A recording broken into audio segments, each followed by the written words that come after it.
ശബരിമലയിലെ സ്വർണ്ണക്കൊള്ളയിൽ മാത്രമല്ല കൊടിമരത്തിലെ കൊള്ളയിലും കൊടിമരവുമായി ബന്ധപ്പെട്ട തട്ടിപ്പുകളിലും ഇപ്പോൾ അന്വേഷണം നടക്കുകയാണ് ഹൈക്കോടതിയുടെ നിർദ്ദേശപ്രകാരം. ശബരിമലയിലെ കൊടിമര പുനഃപ്രതിഷ്ഠയിൽ അടിമുടി ദുരൂഹതയാണ് കേട്ടോ. വിജിലൻസിന്റെ പ്രത്യേക സംഘം ഇന്ന് അന്വേഷണം തുടങ്ങും. അഭിഭാഷക കമ്മീഷൻ ASP കുറിപ്പിനും അത് കുരുക്കായി മാറുമെന്ന കാര്യത്തിൽ ഒരു സംശയവുമില്ല. Reporter breaking. കൊടിമരക്കൊള്ളയിൽ SITക്ക് കത്ത് നൽകി വിജിലൻസ്. സംഭാവന നൽകിയവരുടെ വിവരങ്ങൾ ആവശ്യപ്പെട്ടു. സെലിബ്രിറ്റികൾ ഉൾപ്പെടെയുള്ള 27 പേരുടെ വിവരങ്ങളാണ് തേടിയത്. എല്ലാവരെയും നേരിൽ കണ്ട് മൊഴിയെടുക്കാനാണ് നീക്കം. ASP കുറുപ്പ്, തിരുവാഭരണം കമ്മീഷണർ ശില്പി വെങ്കടേഷ് എന്നിവരെയും വിളിച്ചു വരുത്തും. പുനഃപ്രതിഷ്ഠയ്ക്ക് കാരണമായ ദേവപ്രശ്നത്തിന്റെ പകർപ്പ് മുതൽ സ്വർണം സംഭാവനയായി വാങ്ങിയതിന്റെ മഹസറടക്കമുള്ള രേഖകൾ വരെ ശേഖരിക്കും. ഹരിമോഹനും TV പ്രസാദും ചേരുന്നുണ്ട് കൂടുതൽ വിവരങ്ങളുമായി. ആദ്യം ഹരിമോഹനിലേക്ക്. ഹരി, ഒരിക്കൽ കൂടി ഗുഡ് മോർണിംഗ്. ഒരിക്കൽ കൂടി TV Prasad, very good morning. Hari, വളരെ പ്രധാനപ്പെട്ട വിവരങ്ങളാണ് ഇപ്പോൾ വിജിലൻസ് ശേഖരിക്കുന്നത്. ഈ കൊടിമര സ്വർണം പൂശിയതിലെ തട്ടിപ്പ് തെളിയണമെങ്കിൽ അതിൽ സംഭാവന കൊടുത്തത് ആരൊക്കെയാണ്, അവർ എന്തൊക്കെ സംഭാവന കൊടുത്തു, പണമായി കൊടുത്തത് എത്ര, സ്വർണമായി കൊടുത്തത് എത്ര, ഇതൊക്കെ തിരിയേണ്ടതുണ്ട്. ഈ മഹസറിലാണെങ്കിൽ സുരേഷ് ഗോപിയുടെ പേരും ഷാജി കൈലാസിന്റെ പേരും ആണ്ടേ ഉള്ളൂ. ബാക്കി ഒരുപാട് പേർ ഇതിൽ സംഭാവന നൽകി. ചില ആളുകൾ പണമൊക്കെ നിക്ഷേപിക്കുന്നതും ഒക്കെ ചില ദൃശ്യങ്ങളിൽ വന്നിട്ടുണ്ട്. അപ്പോൾ മുഴുവൻ പേരുടെയും വിശദ വിവരങ്ങൾ SITയോട് ആവശ്യപ്പെട്ടിരിക്കുകയാണോ വിജിലൻസ് ഈ കൊടിമര പുനഃപ്രതിഷ്ഠയിൽ പിടിമുറുക്കുകയാണോ ഹരി?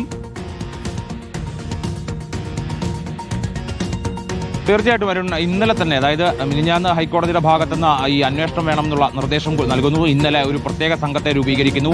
അതിന് ഉന്നതതല മേൽനോട്ടം, അതായത് DIG തോമസൻ ജോസിന് അതിന് മേൽനോട്ടം വഹിക്കാൻ വേണ്ടി ചുമതലപ്പെടുത്തുന്നു.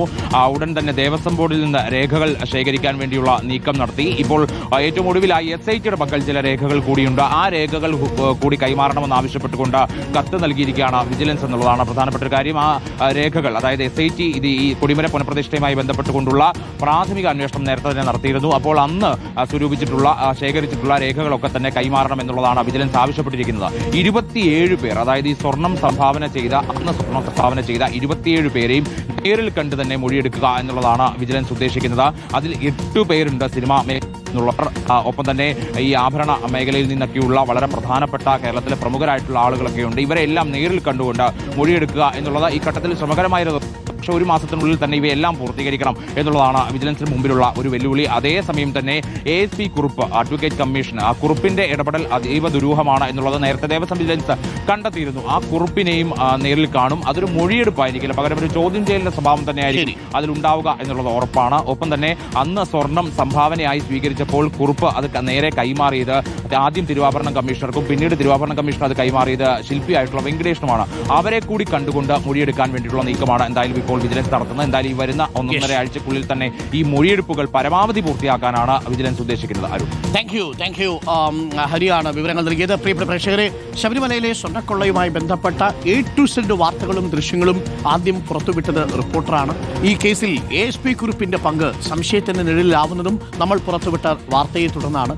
നമുക്കിപ്പം TV പ്രസാദ് കൂടി ചേരുന്നുണ്ട്. TV Prasad, very good morning. TV Prasad, വളരെ പ്രധാനപ്പെട്ട ചില വിവരങ്ങൾ നമുക്ക് ലഭിച്ചതിന്റെ അടിസ്ഥാനത്തിലാണ് കൊടിമരത്തിലും വലിയ തട്ടിപ്പ് നടന്നിട്ടുണ്ട് എന്ന വാർത്ത നമ്മൾ പുറത്തുവിട്ടത്. അതിപ്പോൾ വിജിലൻസിന്റെ അന്വേഷണത്തിനായി കോടതി വിട്ടിരിക്കുന്നു. ഈ അന്വേഷണമൊക്കെ കൃത്യമായി നടക്കുകയാണെങ്കിൽ അത് ASP കുറിപ്പിന് കുരുക്കായിത്തീരും. ASP കുറിപ്പ് കൊടുത്ത റിപ്പോർട്ടിൽ തന്നെ ഇനിയും കണ്ണി ചേരാത്ത ചില കാര്യങ്ങളുണ്ട്, ചില തെളിവുകളുണ്ട് എന്നാണ് നമ്മൾ മനസ്സിലാക്കുന്നത്. ആ അർത്ഥത്തിൽ കുറിപ്പിനും കുരുക്കുമുറുകുകയാണോ TV പ്രസാദ്? ഉറപ്പായും അരുൺ പറഞ്ഞതാണ് അതിലെ പ്രധാനപ്പെട്ട കാര്യം. Good morning. അതായത് നേരത്തെ തന്നെ, അതായത് ശബരിമലയിലെ ദ്വാരപാലക വിഗ്രഹങ്ങളിലെയും കട്ടിളപ്പടിയിലെയും സ്വർണം മോഷണം പോയ വാർത്ത റിപ്പോർട്ട് ചെയ്തതിൻ്റെ പിന്നാലെ തന്നെ ഈ കൊടിമരത്തിൻ്റെ മറവിൽ അതിൽ വലിയ ദുരൂഹത നടന്നിട്ടുണ്ട് എന്നുള്ള കാര്യം റിപ്പോർട്ടറാണ് ആദ്യം പുറത്തു കൊണ്ടുവന്നത്. തുടർ വാർത്തകളിലൂടെ അത് കൊടുക്കുകയും ചെയ്തു. വാജിവാഹനവും അഷ്ടദിക്പാലകരുമായി ബന്ധപ്പെട്ട വാർത്തകളെല്ലാം നമ്മുടെ മുന്നിലുണ്ട്. അരുൺ, ഇതിലൊരു പ്രധാനപ്പെട്ട കാര്യമുള്ളത്, ഈ ഉണ്ണികൃഷ്ണൻ പോറ്റി ശബരിമലയിൽ എത്തിയതിന് ശേഷമുള്ള ആ കാലയളവിൽ കൊടിമരം മാറ്റുന്നു, വാജിവാഹനം മാറ്റുന്നു, അഷ്ടദിക്പാലകരെ മാറ്റുന്നു, 18 പടികൾ മാറ്റുന്നു, തിരുവാഭരണ പട്ടി മാറ്റുന്നു, പടുകൂറ്റൻ 2 മണികൾ മാറ്റുന്നു, അതിൻ്റെ കമ്പവിളക്ക് മാറ്റുന്നു. അങ്ങനെ ഒരുപാട് നിർമ്മാണ പ്രവർത്തനങ്ങൾ അത് അന്വേഷിച്ച് വരുന്ന സമയത്ത് അതിനെല്ലാം തകരാറുണ്ടായിരുന്നു എന്നുള്ളതാണ് കണ്ടെത്തുന്നത്. അതായത് പതിറ്റാണ്ടുകൾ പഴക്കമുള്ള വലിയ പുരാതന മൂല്യമുള്ള ഈ വസ്തുക്കൾ ശബരിമലയിൽ ഇത്രകാലം കടന്നിട്ട് ഈ കാലയളവിൽ തന്നെ, അത് പ്രത്യേകിച്ചും ASP കുറുപ്പ് ശബരിമലയിലേക്ക് കൊടിമര നിർമ്മാണത്തിന് നിർമ്മാണത്തിന്റെ നിരീക്ഷകനായി വന്നതിന് ശേഷമാണ് ഇതിന്റെ എല്ലാം പ്രശ്നങ്ങൾ കണ്ടു തുടങ്ങുന്നത് എന്നുള്ളതാണ് ഇതിന്റെ പ്രധാനപ്പെട്ട പ്രശ്നം. അതായത് ASP കുറുപ്പിനെ ഹൈക്കോടതി നിയോഗിക്കുന്നത് കൊടിമര നിർമ്മാണത്തിന്റെ ഒരു നിരീക്ഷകനായിട്ടാണ്. അഭിഭാഷക കമ്മീഷണർ അല്ല അരുൺ. അഭിഭാഷക കമ്മീഷണർ എന്ന വാക്കാണ് ASP കുറുപ്പ് ഉപയോഗിക്കുന്നത്. അഭിഭാഷക കമ്മീഷൻ തന്നെയാണ് നമ്മുടെ നാട്ടിലുള്ള വസ്തുതർക്കങ്ങളിൽ ഉൾപ്പെടെ കോടതി നിയോഗിക്കുന്ന അതേ അഭിഭാഷകൻ കമ്മീഷൻ തന്നെയാണ് ശബരിമലയിലെ വിഷയത്തിലുമുള്ളത്. പക്ഷേ ASP കുറുപ്പ് തനിക്ക് ഉള്ള അധികാരത്തിൽ കൂടുതൽ അധികാരമേറ്റെടുത്ത് ചെയ്തു എന്നുള്ളതാണ്.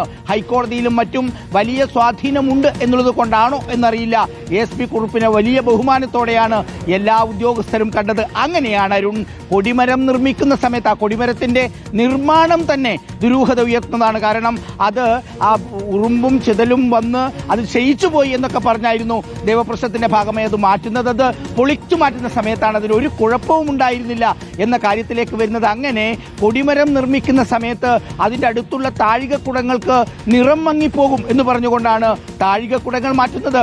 പതിറ്റാണ്ടുകൾ പഴക്കമുള്ള വലിയ പുരാതന മൂല്യമുള്ള കൊടിമരത്തിലെ വാജിവാഹനം മാറ്റി ഏറ്റവും മുകളിലുള്ള താഴെയുള്ള അഷ്ടദിക്പാലകരെ മാറ്റി അങ്ങനെ എല്ലാം മാറ്റുകയാണ്. ഇതിൻ്റെ എല്ലാം മറവിൽ സ്വർണത്തിന്റെ പിരിവും നടന്നിട്ടുണ്ട് എന്നുള്ളതാണ് അരുൺ പ്രധാനപ്പെട്ട കാര്യം. ദേവസ്വത്തിന്റെ മാനുവൽ ലംഘിച്ചുകൊണ്ട് ഈ പറയുന്ന ASP കുറുപ്പിന്റെ നേരിട്ടുള്ള നേതൃത്വത്തിൽ ഇതിനെല്ലാം നേതൃത്വം നൽകി എന്നുള്ളതാണ്. നമ്മൾ കണ്ടതുപോലെ മണിമണ്ഡപത്തിന്റെ നിർമ്മാണത്തിന് ഉണ്ണികൃഷ്ണൻ പോറ്റിയെ നേരിട്ട് വിളിക്കുന്നത് ASP കുറുപ്പാണ്. അതിനർത്ഥം ഉണ്ണികൃഷ്ണൻ പോറ്റിയുമായി ASP കുറുപ്പിന് അടുത്ത ബന്ധമുണ്ട് എന്നുള്ളതാണ്. സ്പോൺസർഷിപ്പിന് വേണ്ടി സുരേഷ് ഗോപിയെ വിളിക്കുന്നതും ഇതേ ASP കുറുപ്പാണ്. അങ്ങനെ സ്വർണം എടുക്കുന്നു.